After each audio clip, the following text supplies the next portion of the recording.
What happens when the fire that once fueled your career begins to fade? Do we lose ourselves when we chase approval instead of creativity? In this episode, you'll learn how Chef from 2014, directed by John Favreau, shows us that sharing your passions with those that you love is the key to becoming your true self.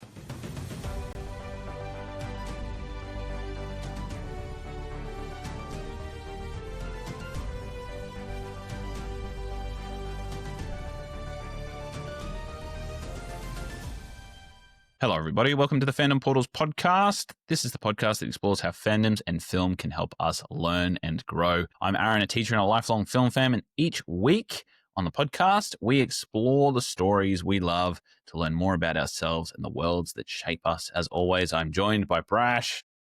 Hello, everyone. I am Brash, and I am here. And we did Chef, which was the 2014 movie starring John Favreau. I wouldn't call it an indie movie, but it's not as well known as some of the others that we've covered on here, Brash. Yeah, it took me a while to watch it because I like John Leguizamo, and I was like, "Oh, I've got to watch that because he's in it." And then I just never really did. And then we're like, "Oh, we'll do it for the podcast." I'm like, "Oh, I've got to watch it now." Absolutely. So this episode here is part of our theme arc on becoming your true self, where we're exploring the stories about breaking free from expectation, silence, and smallness, and stepping into the people that you were always meant to be. Now, this one here is looking at a gentleman who's stepping out of a toxic work environment or redefining success. And we kind of wanted to look at Chef because it reminds us that our passions were never meant to be hidden or hoarded away. They were kind of meant to be shared with those that we love. And, you know, it's all about sharing what we love with who we love. So that's what we're kind of looking at today. But before we dive any further, Brash, you're going to give us one of your all-time famous film synopses. Chef Carl Casper, played by John Favreau. He is the main character and is a talented but frustrated chef working at a high-end Los Angeles restaurant. Though brimming with creativity, he is stifled by his boss's insistence on playing it safe with traditional menus. When a harsh food critic publicly ridicules him, Carl's outburst goes viral, costing him his job and reputation. At first, Carl spirals, angry, prideful, and disconnected from what truly matters, but his journey takes a turn when he starts a food truck. With the encouragement of his ex-wife, Inez, and support of his loyal friend Martin, driving cross-country, Carl reconnects with his passion for cooking by serving honest, soulful food directly to the people. The biggest transformation comes through his relationship with his young son, Percy. By the end, Carl isn't just a better chef, he's a better father, friend, and man. His growth comes from letting go of ego, embracing creativity, and recognizing that true fulfillment comes from both passion and the people you share it with. Perfect. I love that. I love how the answers to all of his problems in this movie was indeed a food truck. Food. Yeah, food. Absolutely. Just food. Food. Food solves all your problems. 100%. Upset? Eat some food. Sad? Eat some food. Angry? Eat some food. Happy? Eat some food. Well, not that we're sponsored or anything, but Snickers made a whole ad campaign about that exact thing. You're true. Not yourself, eat Snickers. Yeah, you're not yourself when you're hungry. But yeah, what were your opening thoughts or first impressions about this movie, Brash? Because yeah, we've said already that it kind of was a bit of a sleeper. So what were your initial thoughts? I really enjoyed it, but I found it to be lacking in, I think, the part that they needed the most, which was the food truck. Mm-hmm. So it's a very good there's point. a whole hour and a half of this opening, and then you get the last half an hour of the movie is a food truck at an ending. It's like I reckon they should have tried to compress the start a little bit more, so they could spend more time on the food truck and the actual growth.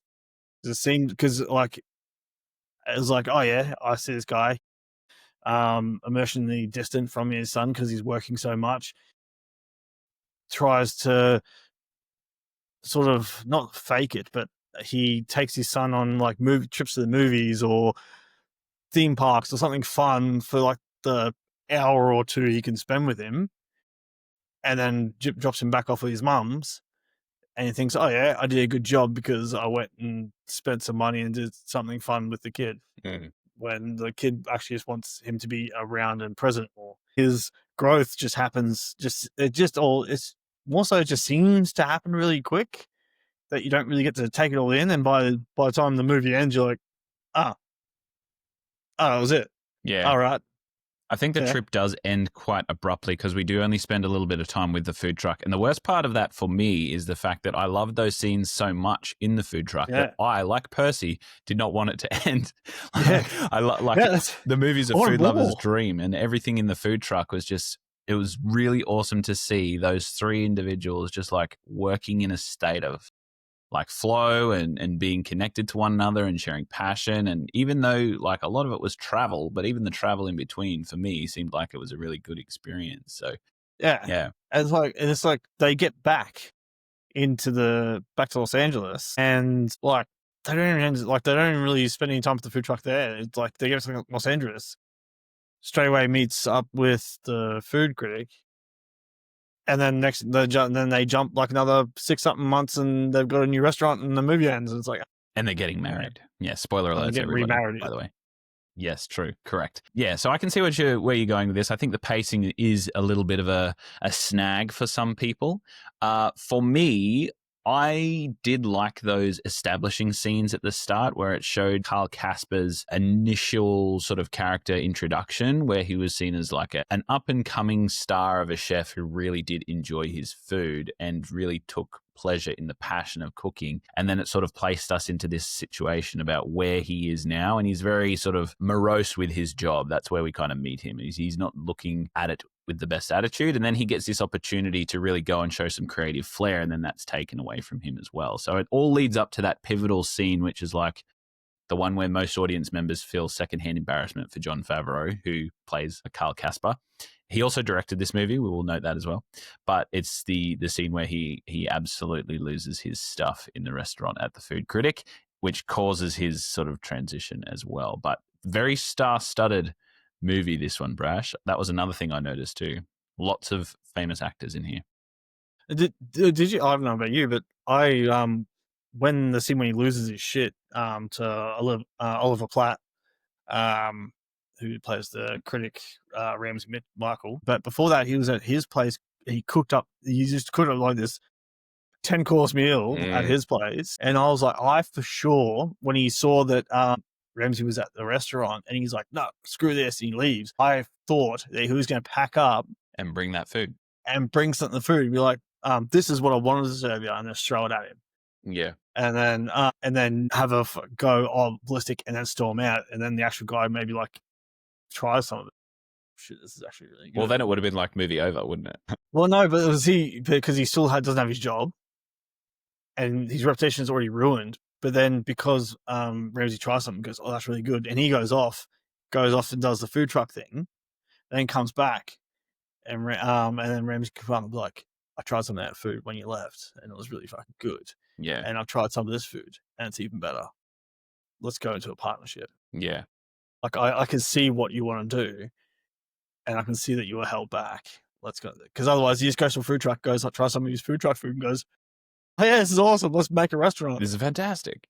Yeah. I think, that would have been a little bit more padding to the final resolution of the film as well. So I kind of agreed as well. He cooked all this amazing food. I want to revisit that scene a little bit later too, because I think that scene shows a lot of very different aspects of the character, but it would have given it a little bit more depth to that resolution. So one thing I did like about this movie that I noticed is that John Favreau obviously does have a passion for food himself. And I think that is displayed on parade here in the movie of Chef. So one thing that I noticed was there is extreme close-ups of food in all different kinds of ways. And there is also, when the close-ups of the food are happening or when somebody's working on food or chopping something, they really zoom in on that process and the background is always blurred. And whenever Carl Casper started to cook something and he started to get really creative, that Cuban music would start playing. So they also used color really well. So you'll notice that his apartment, like Carl Casper's apartment, is lots of grays and mellow browns and things like that. And then the vibrancy comes when he's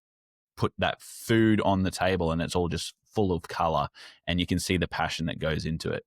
And I think that cinematography was really well used because there was a scene after the initial credits where Roy Choi, who was an actual chef that trained John Favreau in this role, was telling him how to cook a grilled cheese sandwich. And he goes, your attention and focus is right here. And he's pointing to the grilled cheese sandwich. And he goes, nothing exists outside of this. And he points to the grilled cheese sandwich again. And he like flips it over and pauses for a bit. And Roy Choi goes, and if this messes up, then everything in life fucking sucks. So, yeah. And that's absolutely apparent through the whole movie, is just that love of food, that passion, and the bright colors that they use really sort of emulate that. But also the way that Carl Casper, John Favreau, just comes alive or just is in the moment when he's engaging in his passion, which is cooking. I also thought, and we noted about this before we started recording, that John Leguizamo and John Favreau's friendship in this, or Carl and Martin's friendship, is probably one of the greatest male friendships that I've seen on screen, or I was surprised by it, at least coming from this movie. I thought it was amazing. What were your thoughts? Yeah, well, I love John Leguizamo. I've never watched, I think, though there have been some hit and miss movies. Looking at you, Mario Brothers. I absolutely loved it, and like I remember when we were doing this movie just before, like, and our relationship's sort of like theirs. Yeah. Like, I got to do something, and you just come along, you like, and just jump in. Fill it with joy. Like, yeah. That's so, like this podcast journey. Exactly. Yeah. I kind of started it like Carl Casper did, and then you jump on and just, because in the movie, obviously he goes, whenever you get a job, you call me and I'll be there. And then, you never thought he would actually come to join him on the food truck because it paid nothing, but he did. He came straight away. I love the scene where he was on the phone talking about that too, because you saw that he was like on the phone in the old restaurant, and Martin was telling him that, I've just got sous chef. And, Carl was really happy for him. But the way they positioned that shot was that Martin was really close to the phone and he was in focus, like full focus. And the restaurant in the background was all blurred and like in really sort of dull colors as well. Even when he was talking to the other gentleman, Tony, who's played by Bobby Cannavale, he couldn't even see him and his words were really muffled. So it's almost like John Favreau directing that scene wanted to show the audience that Martin's heart wasn't really in that restaurant because we can't even focus or see what's behind him. His heart and focus is on the conversation he's having with Carl right now. And then the next scene, you see him coming out of that taxi and really pulls him out of the fire. Because it's almost like Martin and Carl's characters are like, I wouldn't say identical, but they're very similar. They both have like this passion, and that restaurant just wasn't fulfilling their passion, because when Martin joins them and helps out the food truck, you see Martin's the one that like you'll see Carl steps back and Martin does the actual cooking the first time and makes the food, and like he pretty much he does. Yeah, you see him doing all the cooking for all the guys that helped him put the oven into the truck. It's like when two people have a similar passion and like they're also friends, just creates this sort of, I don't know, like it's like a vehicle for authenticity and healing and deep connection, and they become really close because they've got that symbiosis of like they just meld together so well. Like they don't need to like over communicate. They know what they're doing and they just feel it together. Yeah. And then the son comes along on that journey too, because initially they share their passion with each other, Martin and Carl, and then Percy sees that friendship and sees that passion and that connection, and he's then drawn into the truck and wanting to be a part of it as well, because he's obviously wanted that relationship with his father. But there has been debate on some of the things that I've read that character of Carl really only uses Percy because he is advantageous to his business, because he like works on the truck for him for free and also social media markets him. And you know what? There is an argument to say that. Yeah, there is an argument. There is an argument to say that that's the case. But I think what that's supposed to represent was that Percy's passion was that social media marketing and showing outwardly like his technological acumen was what he really liked bonding with his father on. Like when he asked him to make the Twitter profile earlier in the movie, he was like, I kind of like doing this. And that's when he had that realization. Carl had the realization that, you don't like going and doing stuff. You like working on things with me and spending that quality time and sharing passion together and building something. Like that's where that sort of came from too. So like scrub those pans. Yeah. Well, Clean out that fridge. Yeah. Who hasn't been there with their parent though? Just like honest moment right now. I've been there. Absolutely. You get the cruddy job from 100%. your father or your 100%. uncle or something like that, and you know it too because they don't want to do it. Yeah, 100%. Yeah. I did. It's the same with apprentices. Yeah. You have an apprentice, you get them to do all the shit. Well, that's exactly what he was treating him like. 100%. That's what he was treating him like to start with. But then that's when his character, Carl, he started to realize, oh, wait a minute, he's here connecting with me. Yeah, that's my child. That's actually my child. Yeah. Yeah. And then he runs away. But the good thing that Carl does is that he actually goes and owns his shit, basically. Like he goes and he apologizes and he says, hey, do you want to go and get some ingredients? Like he goes and actually initiates that, which is a good role model, one, for his son. He realizes he made a mistake and he apologizes for it and he shows that vulnerability. But also, two, it starts to then understand why this is going to be an important journey for both of them. And he sort of starts to transition and change from that point on.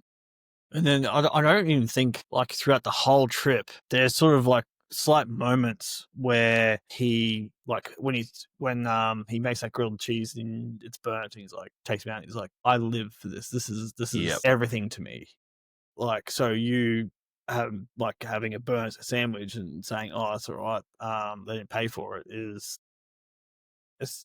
everything that goes out of this truck has to be with our full heart. Like, and it's throughout the whole trip.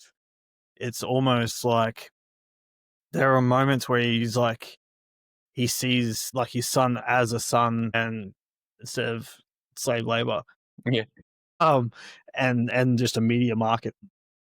Yeah. And it's not until the very end when he's going through all the photos and he sees like photos of both him and his son smiling and happy, when he's like, I think that's when it finally clicks. He's like, yeah, we're both enjoying ourselves right here. And I sort of took that for granted. Mm-hmm.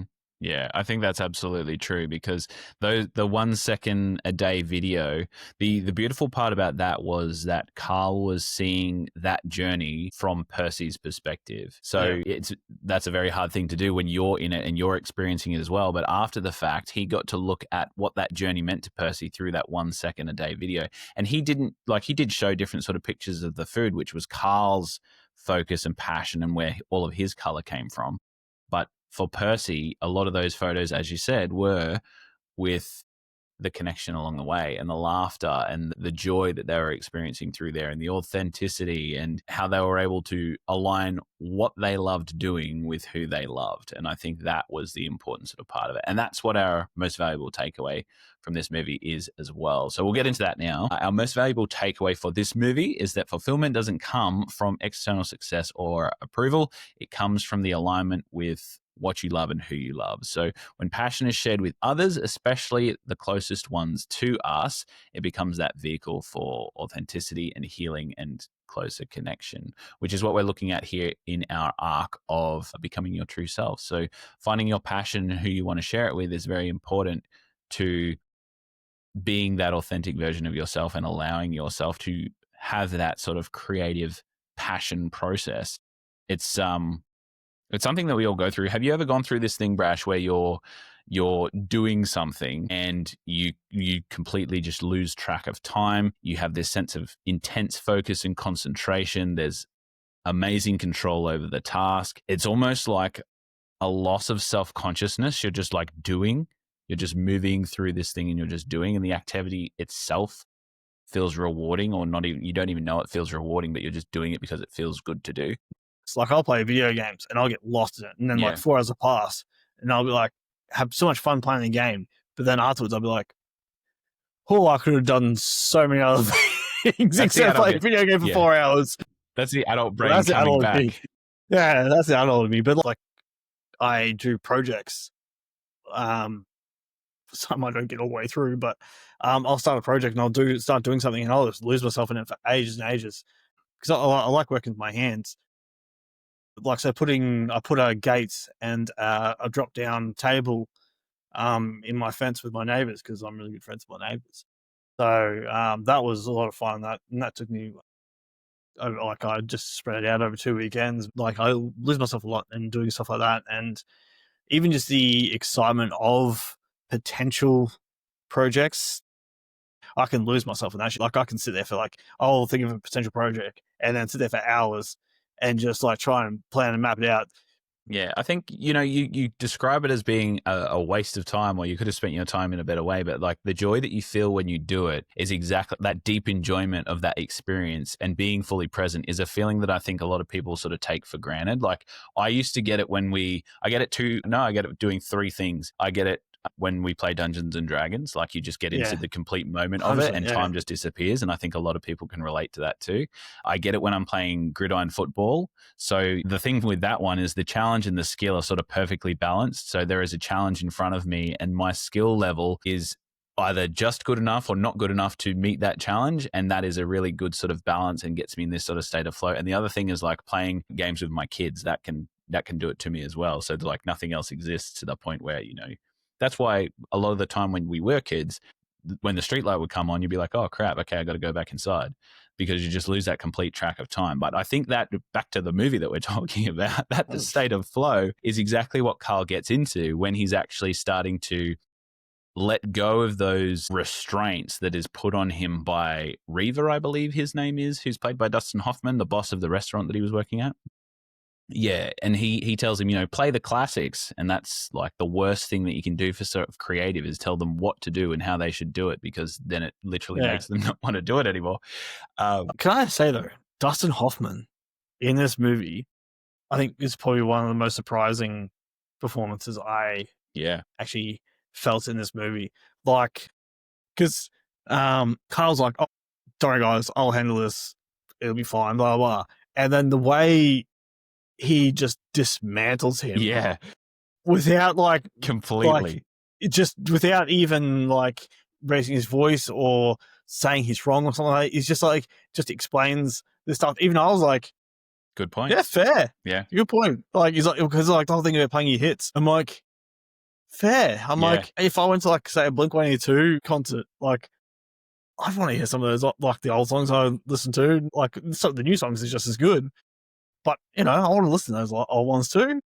So I'm like, I sort of had to like agree with him. And I was like, it's that representation of the battle between logic and creativity. It's literally what John Favreau was doing in that scene with Dustin Hoffman and John Favreau himself, because obviously Carl Casper wants to be creative and he wants to show you what he can do, and he's got this passion inside of him that he wants to let out, that he eventually does on the food truck and also at his dining room table after he gets all the ingredients and cooks it for himself. But then you've obviously got the logical side, which is Reva and Dustin Hoffman saying, business is what we need, the money is what we need. And that sort of comes back as well to this thing that's called the overjustification effect. So sometimes we use it in schools, and it happens when you're already intrinsically motivated to do something, like to do an activity, which for Carl Casper is cooking.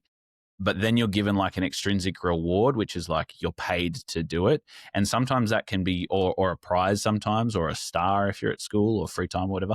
But that can be used as like a little carrot, but it can also be something that is, it chains you to people. And obviously Reva in this case uses it then as a weapon to say like, these are my napkins. Her salary is what I pay. Like I pay for all your staff's salary.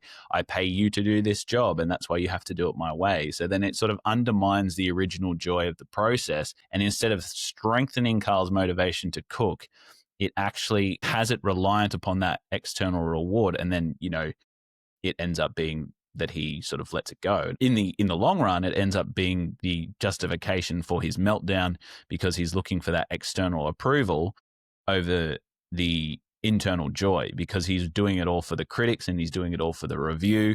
And you can see at the start of the movie when all the people were sort of gathered around to get that guy's review, to get Ramsey Michelle's review, they were all really excited until it got to the point where it wasn't a good review. And then it wasn't then about him cooking for the passion and the joy of it. It was more then about he had been publicly ridiculed. And then that can go two ways as well. For students and for people, you can look at it and be like, now that that's happened, I don't want to do that thing that I was passionate about anymore. But for Carl and for some other people, it made him like double down. He was like, no, I'll show you. And that's the two sort of ways that it can go. But it's a dangerous game when you start to monetize or put an external reward on the things that you're really sort of motivated to do. It's very sort of dangerous. And you see a lot of podcasters do it too. When they monetize their podcast, they're like, oh, I don't want to do this anymore. Or it gets that expectation to create. And that's the worst thing Yeah. for creatives too.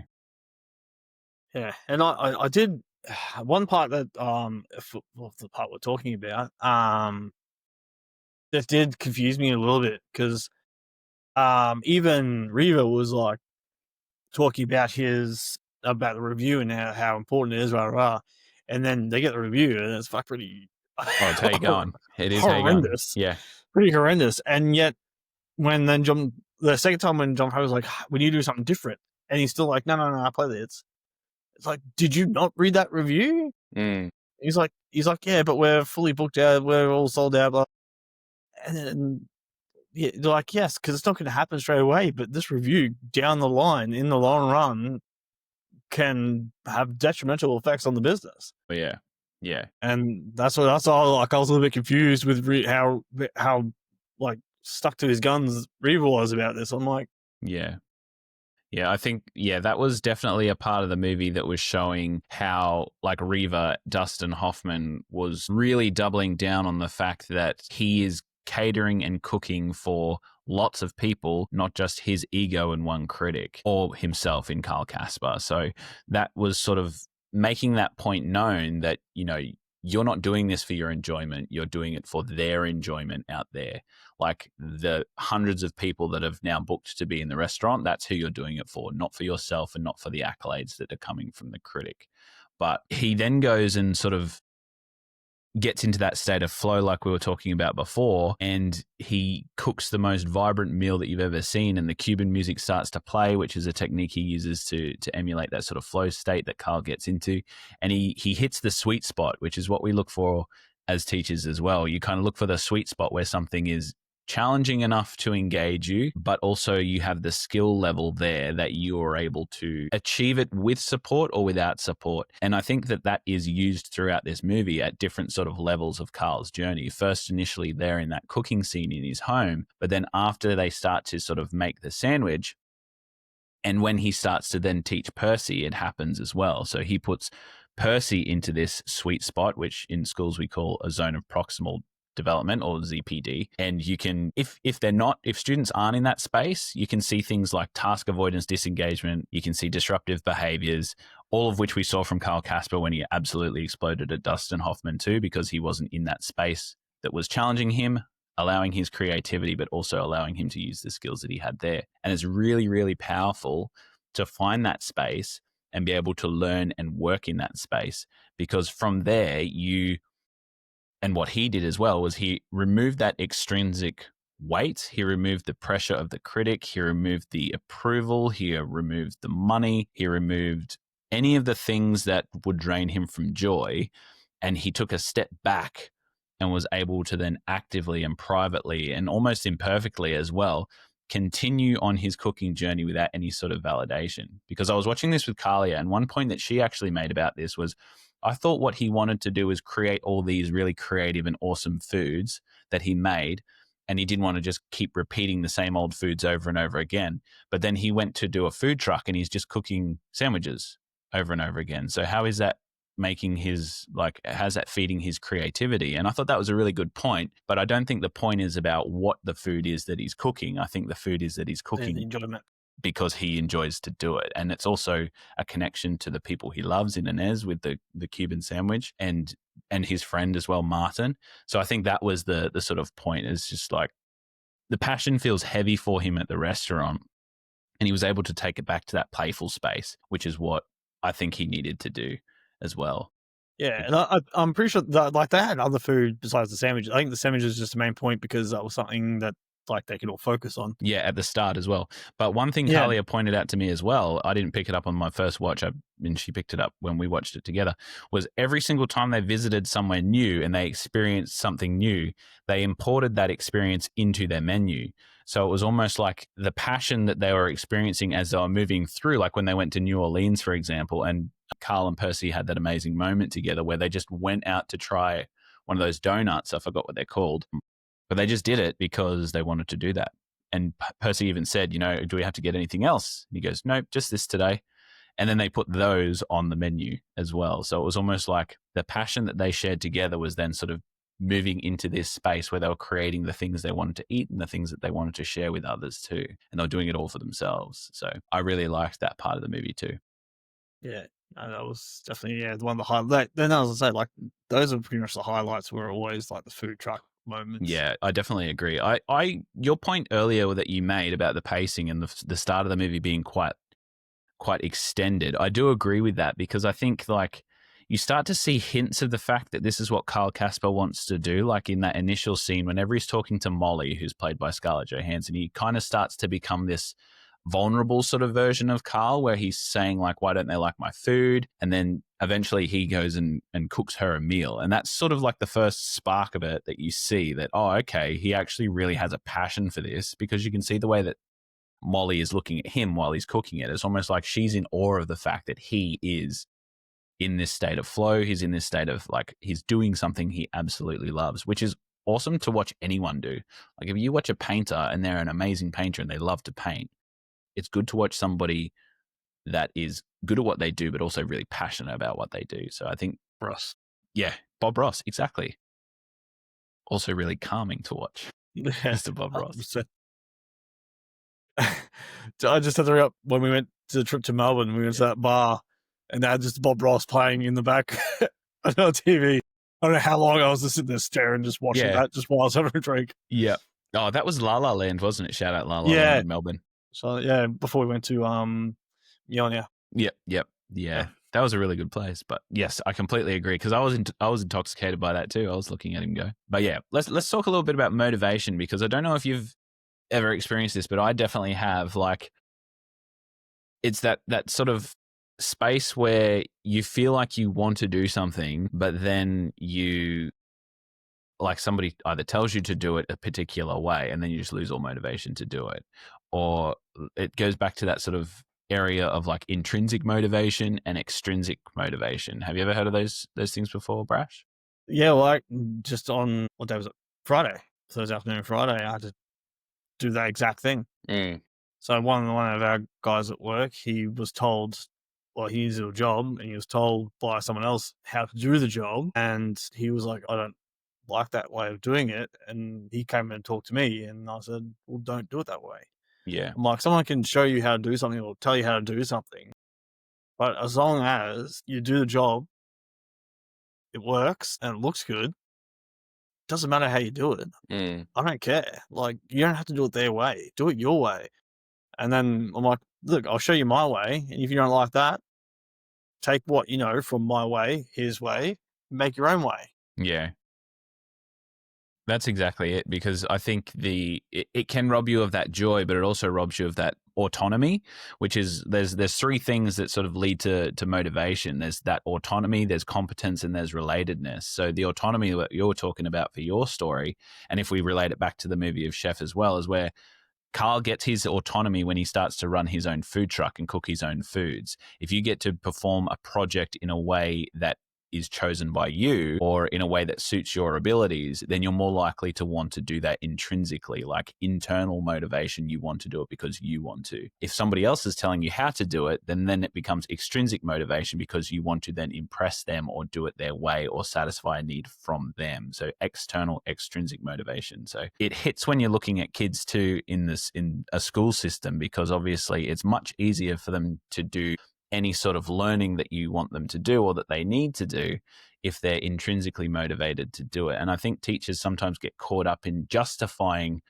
learning by saying, oh, why do we need to learn this? So you can get a good grade, and then you can get a good job, and then you can get good money. And to kids, like, yeah, that's important, and it probably causes anxiety, but honestly, they don't really care. Like at that point, I know I didn't when I was at that age. I didn't really care about 10 years in the future, because I was worried about what was going to happen at the playground at lunchtime. I was wondering who was going to be on whose team in the footy field. So you have to kind of find that space of relatedness as well, which is another thing for intrinsic motivation. And for Percy and for Martin, it came from being like passionate about the same thing as Carl was. So that was their relatedness from the movie too. So I think that's an important part. Talking on your point with, like, in terms of like children, like, I think it's more important, like you said, we use like, they do, because they did it through us in school as well. Yeah. They use the thing, this is for your future, however many years ahead, when realistically it should be, this is for you now. Yeah. Show us in a way that is useful now. Yep. And then that will entire more, because it's like, oh shit, yeah, we can do I can use this now. Hey, exactly. It doesn't motivate me to want to learn it for something that's so far off. Yeah. Like, if it was to motivate me to learn something that I could use tomorrow, then hell yeah. Absolutely. Because it's something new to do that Yeah. you can do now. Yeah, and I think that's really important, especially when you're dealing with those students, because it allows them to then gain that sort of competency towards a skill that they value now, as opposed to a skill that you perceive they will value in the future. How often do you use that in your daily life? The thing with like maths and things like that, when people say, oh, when am I going to use that?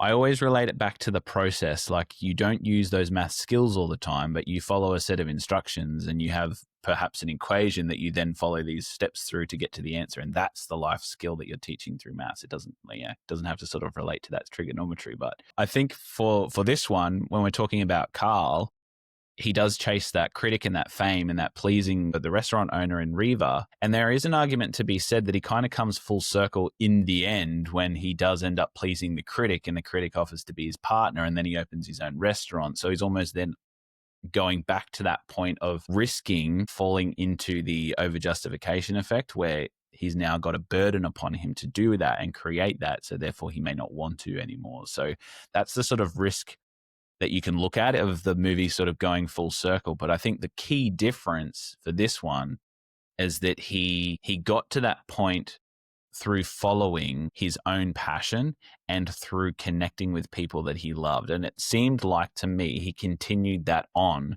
into his own restaurant at the end. Because if you noticed when they had the scene with the remarriage between Inez and Carl, they closed down the whole restaurant to have that event, but they were also like playing Cuban music, which he's passionate about. They were serving food that he was sort of passionate about as well, and they had that sort of display, very colorful too. Actually, that's a good juxtaposition between the kitchen he was in at the start was really dull and gray, and then his one was really colorful lights, beautiful food. So I think that's the main difference. Memorabilia and shit everywhere, like that. Yeah. Stand that little food truck on the little stand there, and yeah. Absolutely. And I think that's the important part that we sort of have to think about in terms of his motivation and his intrinsic desire to then create that in the end and build it was not kind of where he started as well. But one thing that you can do if you're starting to sort of find that motivation is lacking, and Carl sort of did this too, and we do it at schools as well, is sometimes you can increase the support and reduce the demand. So Carl did it obviously not by choice. He left his job and had to find something to do, but he got very authentic and vulnerable and ended up going and taking Inez's idea to get the food truck, which reduced his demand or pressure. And then the support was increased when his son, Percy, and Martin sort of joined, but also Inez was sort of nurturing him through that transition process too. So she didn't expect anything of him in terms of care for their son. She was very supportive of that, but she also sort of encouraged him because she knew that that's what he kind of needed and wanted as well. And Carl saw that as well. Yeah, and that's a big thing too, is the support, like your support system in this. Like he had, Martin, his son, even Scarlett in a sort of way, even the other ex-husband, Robert Downey Jr., who was in it for 5 seconds, Marvin, who bought him or got him the food truck, I think, which was just a huge rundown. Yeah, really bad. He's like, don't thank me till you see it. Yeah. Yeah, I thought I thought the way that I watch movies as well, and what was different about this one and what I liked was I expected that moment to come back around and be like a point of conflict, but it never ended up happening. Yeah, it was just Robert Downey Jr. was in it. He did a kind gesture. Yeah. He did a kind thing. Yeah. But it's that support system. Like your partner or your friends or something like that, they have something that they're passionate about that they want to do. Like it may not exactly be something that you're also extremely passionate about. So like, is it the fact that, say Marvin, Carl and Inez, Nez isn't overly a foodie, but finds a passion in his passion. Yeah.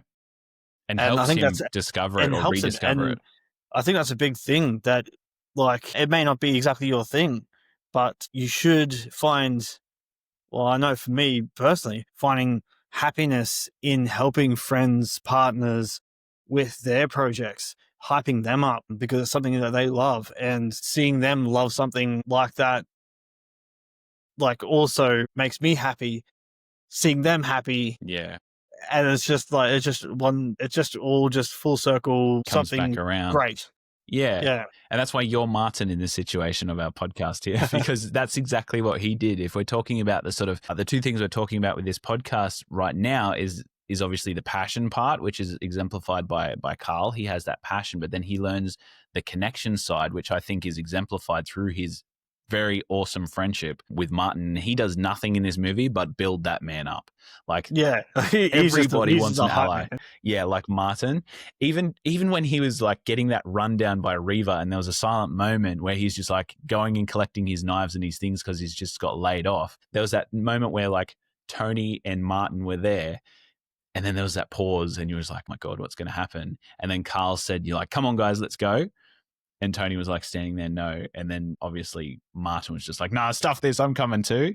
And he, yeah. But then Carl obviously told him to stay. But there was that sort of ride or die support, which was awesome to see. But and you know what? According to Film Freak as well, I read this from 2014 when they tested this movie. John Leguizamo's character of Martin tested higher with audiences than Carl Casper did in terms of likability, and that tracks because he is absolutely the star of this show. Oh, it's simply they're saying like they're going to do something, like, you're going to kill it, man. Yeah, yeah. You're going to do so good. Well, like, just even just simple things just to help the other person, fully commit to their passion. And yeah, it could be as simple as just hyping them up. Absolutely. And Martin says it as well. He says this line. He goes, man, I've never been this happy cooking. I forgot what it felt like. We're doing something real here. Like, there's that moment that he actually sort of puts that forward into the universe. And then they share that really awesome connection after they've finished doing the job of cleaning out the truck. There's that scene of Carl, Martin, and Percy sitting outside of it, having the Mexican beers that aren't really alcoholic, or there may be, I don't know, but they're having the cigars as well. And they're just really relishing in the fact that they've just done something really great together. And then this movie is just full of those sort of authentic connection moments. And the fact that Carl and Martin's friendship on that is just a really great representation of two males enjoying the same things together, but also sort of bonding and showing masculinity in a really healthy way to Percy, who's a growing young man as well, was something I really enjoyed and loved about this movie too.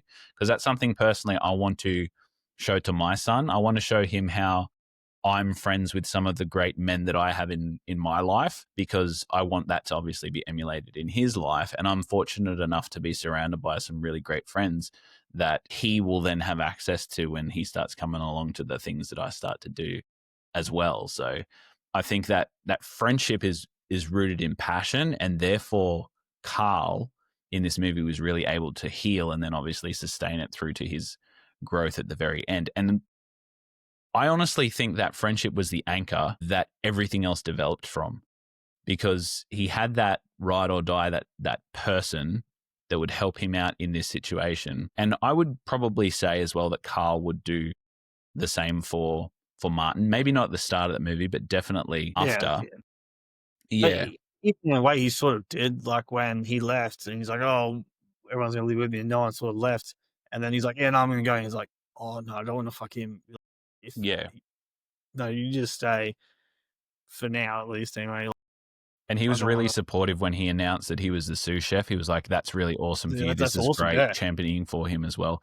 But he always kept that door open and offered, like, he not fell through, but he followed through on his promise to give him a job wherever he was. But I really liked how vulnerable they could both be with one another, as they were talking about really getting into their sort of passion project, and also how much of a great influence Martin was on Percy. Like, even though he was a bit of like the weird uncle sort of vibe with the baguette and also the cornstarch and things like that. Like those moments were just sort of really awesome to show that sort of connection. But I thought it was good because a lot of men sort of, or young boys grow up and they're sort of taught not to be weak or not to feel pain or don't show emotion or don't fail. And that the sort of script is changing on that now, which is good. But I thought that this friendship in this movie really sort of changes the script on that too. And Percy actually says it too. He's just like, Dad, this is amazing, when they're talking about the food and they're talking about the thing that they shared together.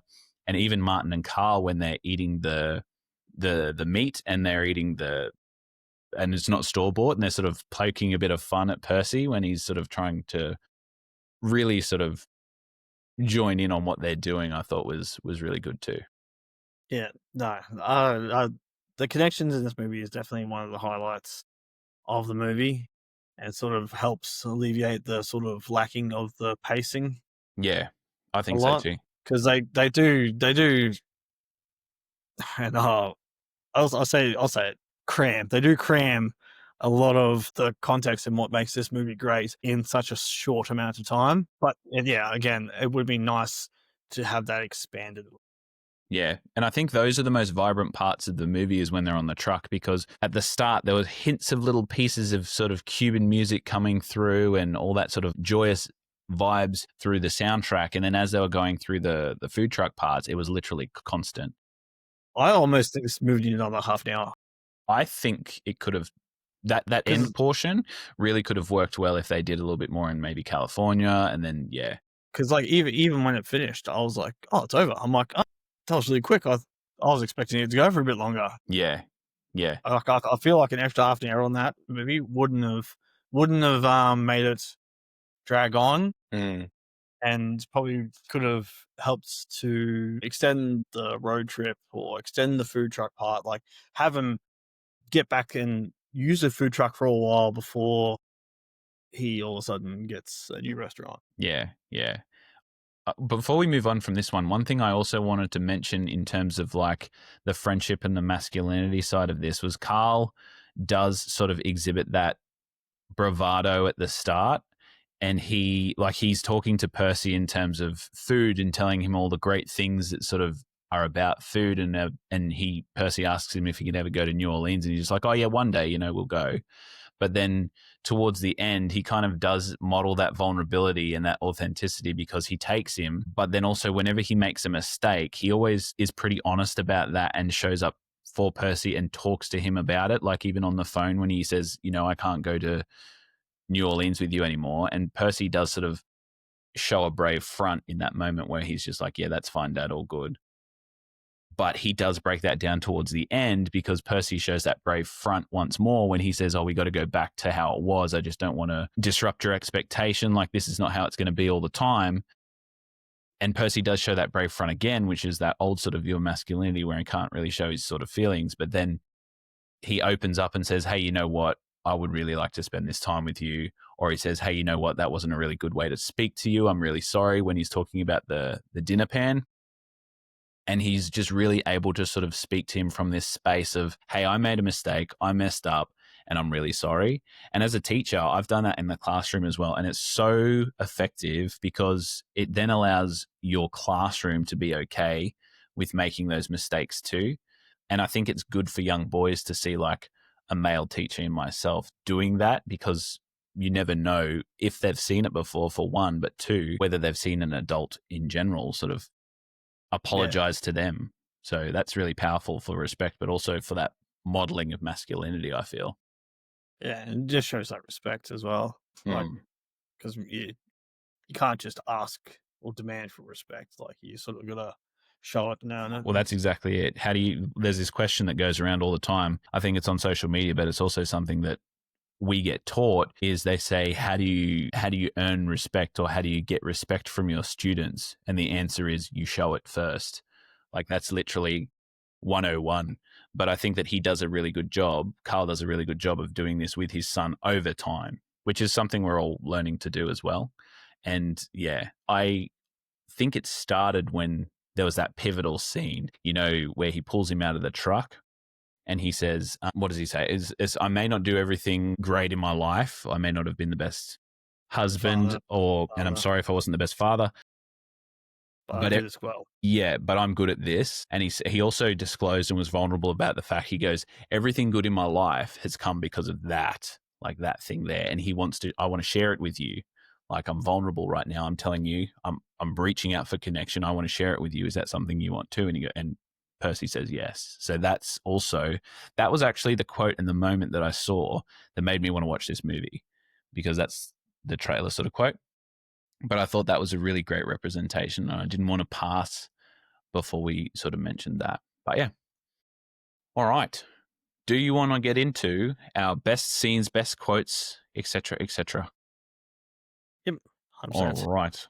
I will go first with the best scenes. We'll do first. I think the best scene for me would have to be the scene where Marty and Carl are sitting down after a really hard work on the food truck, and they're having a sip of those beers, and Percy takes that sip, and you can see just MJ Anthony, who plays Percy, his face is just really screwed up, and his dad goes, huh? Like, piss, right? And then he says, you remember that when your friends offer you a beer?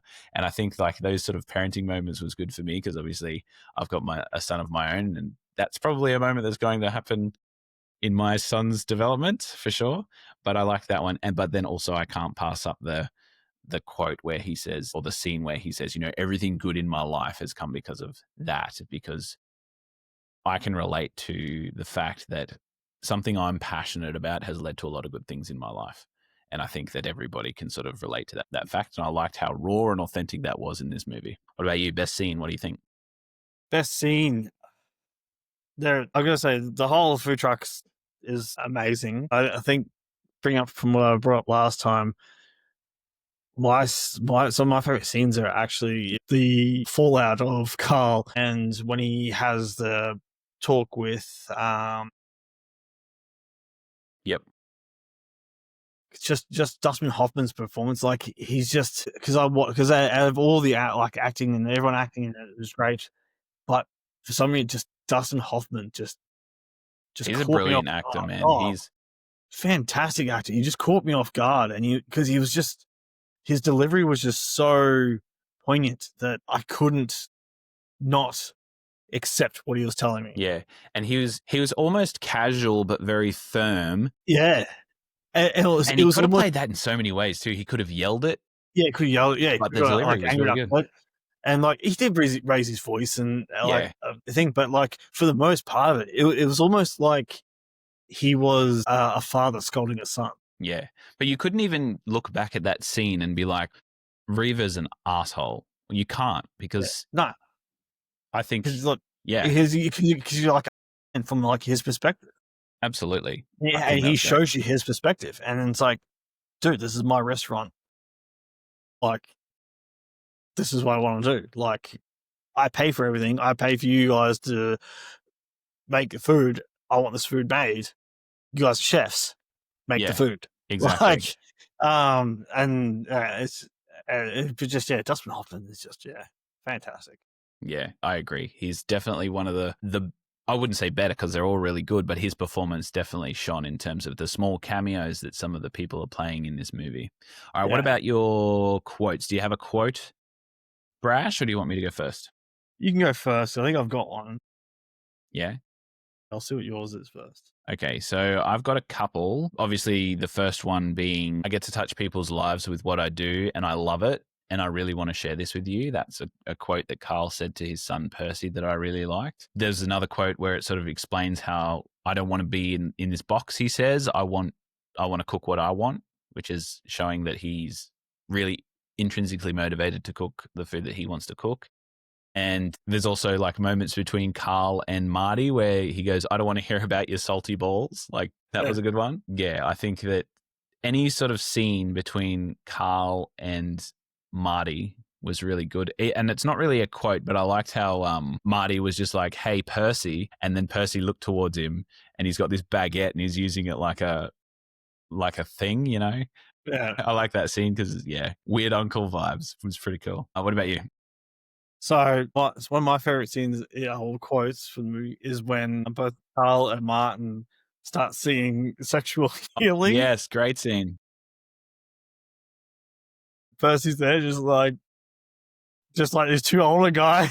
Yeah, Like that for me was just one of the like, 'cause that's something like I do. Like absolutely. if I just sing some random song and then Yep. I child be like like, that "What there was are no you premise for weirdos them to doing?" be good at singing that song either. They No, were just like, "Yep, this is but happening."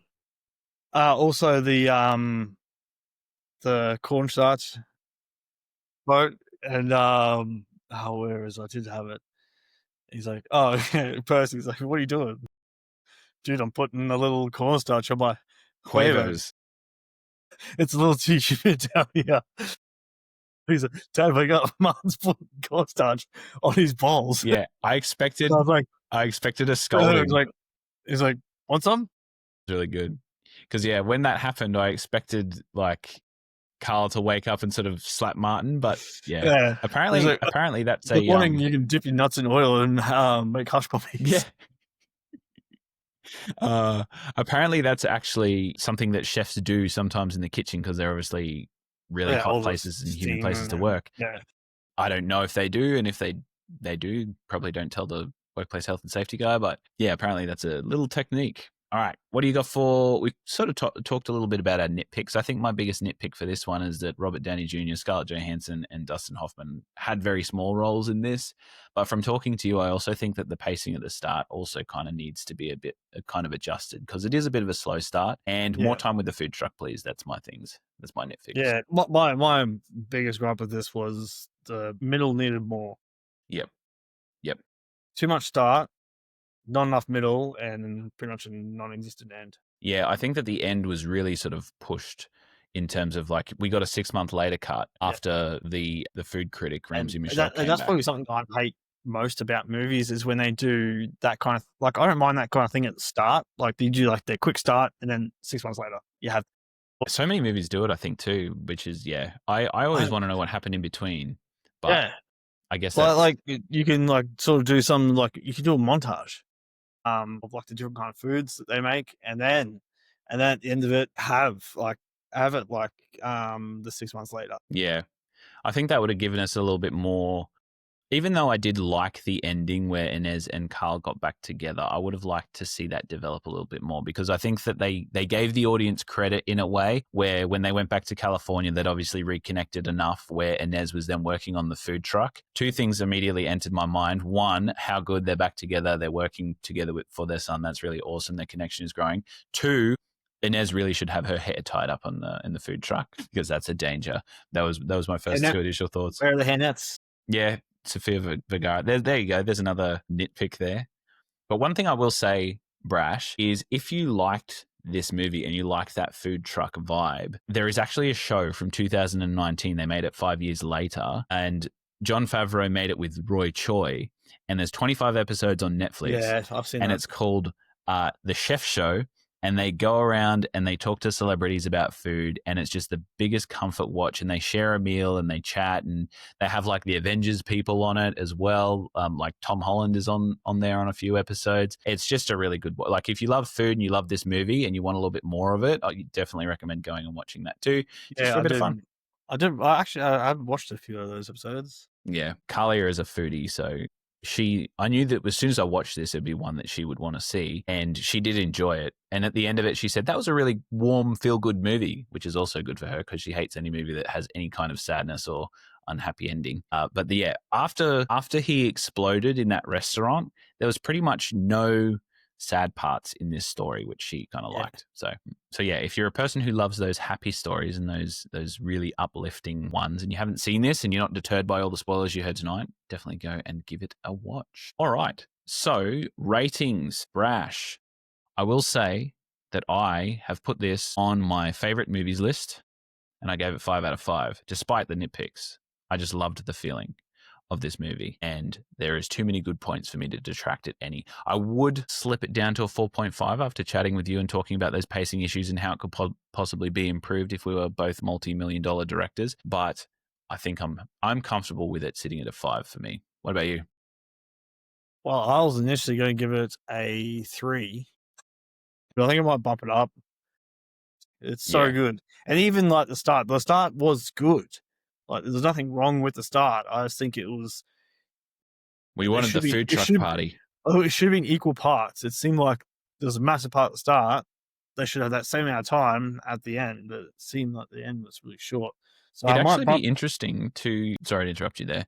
It would actually be pretty interesting to have a look at what the timestamps are, because the first part felt long and the middle part felt quick, but maybe it's because we were having a great time and we entered that state of flow that we were like, actually, that was 40 minutes we didn't even know about. could have been, Don't know. but yeah. But But because it's all about feeling. I don't really count until they go and see that food truck the first time. That's when I reckon that part starts. When it rolls So around. there's a long time in between those parts. Yeah. But yeah, so I might give it 3.5 stars. All right, so that means Chef, directed by John Favreau, gets a combined rating from Brasher and I of 4.25 for this week. So after discussing Fandom Portal's friends, Brasher and I have decided that the movie Chef is now our 5th place movie. It sits above the Phantom of the Opera and it sits below Crow, which is like 2 really dark movies to sit in between. But yeah, it's a little bright ray of sunshine in between those 2 dark stories. So yeah, sits in 5th. I like it.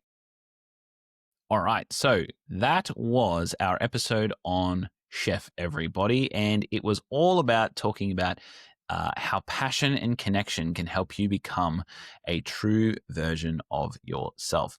This is the 3rd movie in our arc so far of becoming your true self, and next week we're running into a really big milestone, and I said running for a reason, because we are doing the movie Forrest Gump in 1994, starring Tom Hanks.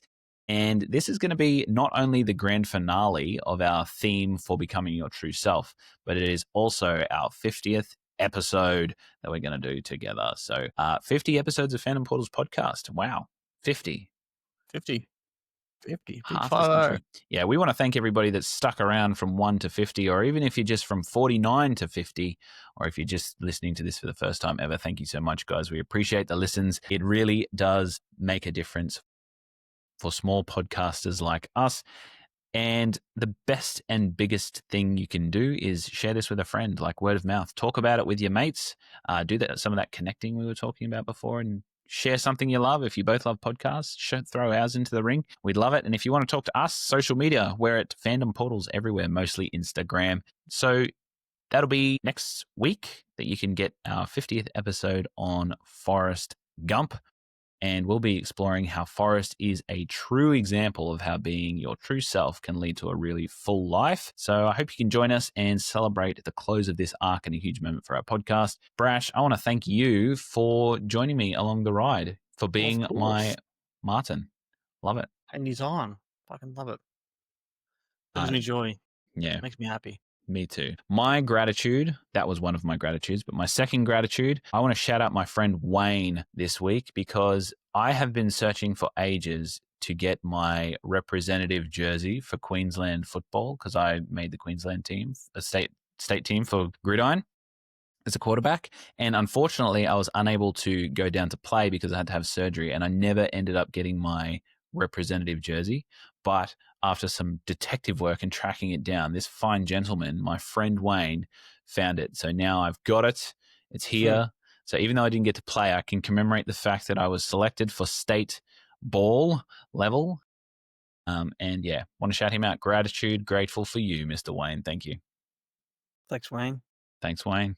What's your gratitude, Brash? What are you grateful for this week? I'm grateful for my friend's partner, who is also my friend, for doing house calls for veterinary work and getting ACEs shots for less than what it would be to actually go to a vet.